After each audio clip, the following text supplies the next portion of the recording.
In this today's session, I am going to discuss the straight line motion mechanisms and intermittent motion mechanisms. So, what exactly the straight line motion mechanism is? So, here what we are doing is in a mechanism we want to ensure any one point on the link we want it to move in exactly straight line path. So, how we have to design if you want that requirement? As you can see, before we go for straight line motion mechanisms, we should know what exactly the condition for generating exact straight line motion. So here you can see let the line AP is one link. If it is turning over the point A, and let the position of the P such that if AQ into AP, if AQ into AP is constant, then automatically the point P we traces exactly a straight line path which is perpendicular to the AB extended. Okay. So here the path P will be, you can see it, the path P will be a straight line perpendicular to the diameter AB of the circle along the circumference of Q moves. Okay. So now the proof is if you just consider the triangles AQB and APX, both are similar. From these triangles we can write AQ by AB is equal to AX by AP, or AX is equal to AQ into AP divided by AB. Since AB is the diameter, it is a constant. So if you want AX to be constant, AQ into AP should be the constant. Hence the point P will move in exactly a straight line path. That means that if you design a mechanism, if AQ into AP is constant, then automatically the point P will trace exactly a straight line path. This is what the condition for generating exact straight line motion. Another example, extension of this is the Pissler mechanism. So what we are doing is you can see the number of links are there, right? You can see the rhombus shape QC, CP, PD, and QD. Both are all four links are having the same length, and AC and AD will be having the same length, and AB and BQ will be having the same length. So total there are 8 links are there. 1, 2, so rhombus 4, AC, BD 6, AB and BQ total there will be 8 links are there.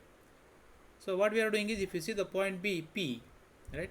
P, if you want to move it exactly straight line path, then we have to ensure that, right? We have to ensure that AQ into AP, if it is a constant, right, then P will be tracing the straight line path. So here what we are doing is we are taking the proof, the diagonals, you can see the triangles there, right angle triangles ACF and CPF as written there. So from this right angle triangles, we are writing the equation, and we are writing as AC square minus CP square is equal to AQ into AP. That is, so finally what we are doing is, the left side AC and CP, they are constant length, so therefore the left hand side is constant, and if you can ensure AQ into AP as constant, then automatically the point P will be tracing the exact straight line path which is perpendicular to the AB or AQ extended. That means here what we are going in the reverse way, right? So to trace the point P in a straight line path, we are designing the mechanism in such that AQ into AP is the constant, right? This is what the Pissler mechanism. Okay. Now next one is I am going to discuss about the Roberts mechanism. Roberts mechanism is as very simple as you can see. This is not exact straight line mechanism, but it is approximate straight line mechanism. You can see that the mechanism is designed in such a way that AB is equal to BP, which is equal to PC, which is equal to CD, and BC is equal to, so half of AD, as you can see, or AD is equal to twice BC. If you just design the mechanism in such a way that as shown in the figure here, when you try to oscillate the link AB, the point P will be tracing exactly the straight line path along A, D. As you can see, this is very simple mechanism, which is the Robert mechanism, what we call it as a Robert's mechanism, which is the approximate a straight line motion mechanism. Next mechanism is the toggles mechanism. You can see this is also most very important mechanism, where it works on the principle of a large force acting through a short distance, right? So when the large force is acting through a short distance, then this mechanism is useful. That means if you want to apply the large force, particularly in the case of the power presses and stone crushers, this type of mechanism is used. As you can see here, this CD, the links CD and CE are having the same length.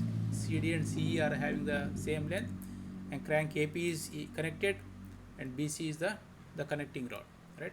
As the crank is rotating, so automatically the value of alpha goes on the changes, right? So from this you can see from the triangles, right? F by cos alpha into sin alpha is equal to P by 2, or F is equal to P by 2 into the tan alpha. So here what we are doing is, thus for the given value of P, the link CD and CE approaches in the collinear position. That means they completely try to come down, where then in this case the force F increases rapidly. This mechanism is generally used in, as I told you, the stone crushers and punching presses, right? So where a large force results from a small applied the force, right? This is what we call it as a toggle mechanism. As you can see, the theory part you can easily go through, right? Okay. Next mechanism is the intermittent motion mechanism. As you can see, there are two sketches are there. Okay, so I will explain here. Intermittent motion mechanism. So intermittent motion mechanism is particularly, for example, when you are this mechanism is useful where when you are working on a mass production. For example, if you are drilling the number of 4 to 5 pieces on the table, on the work pieces you are keeping on the table, and when you want to drill the holes, right? So there is only one drill bit will be there, but you are rotating the table. So when you are rotating the table, we want to ensure that the table should be rotated. That means the work table should be rotated at constant speed. So as you can see, there is a driver, there is a locking plate, and pin you can see here in the blue color pin, right? So as you can see, the driver is rotating. As the driver is rotating, right, now automatically what is going to happen, the pin will be engaging, and as it further moves, it also rotates the table. After certain time, the pin comes out, and at the same time the rotation of the table will be stopped, because the lock plate will completely lock the movement of the table.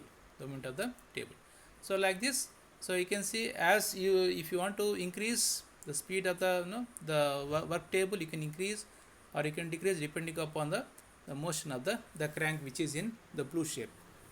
I think you can easily understand. So depending upon the number of pieces you are keeping, and depending upon the work, the time required for doing the machining operation, so you can increase the speed of the work table, or you can decrease the speed of the work table, provided, right, the condition is that the crank speed either you can increase or you can decrease. This is what we call it as a intermittent motion mechanism. So one of these you can see here, Geneva wheel mechanism, is very interesting, as you can easily understand, right? And the last one is this is the ratchet and pawl mechanism. As you can see here, ratchet and pawl mechanism, where there is a shaft, there is a ratchet wheel will be there, and there will be a pawl which obstructs the ratchet wheel to move in the opposite direction, the ratchet wheel to move in the opposite direction.